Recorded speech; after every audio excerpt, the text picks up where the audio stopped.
মাহফিল আলহামদুলিল্লাহ যে আমরা উপস্থিত দেখতে পাচ্ছি সবাই। তো আমরা প্রেস ক্লাবের ইফতার মাহফিলে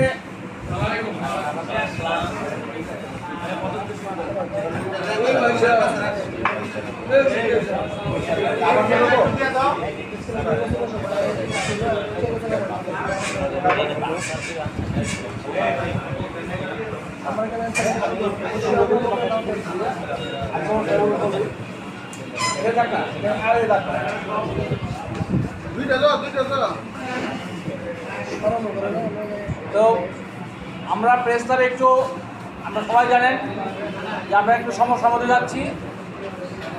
এই সমস্যা কীভাবে আমরা ওভারকাম করব, এই ওভারকাম করার ব্যাপারে আমি শামীম সিদ্দিকী এবং সভাপতির হস্তক্ষেপ এবং দিক নির্দেশনা কামনা করতেছি। আমাদের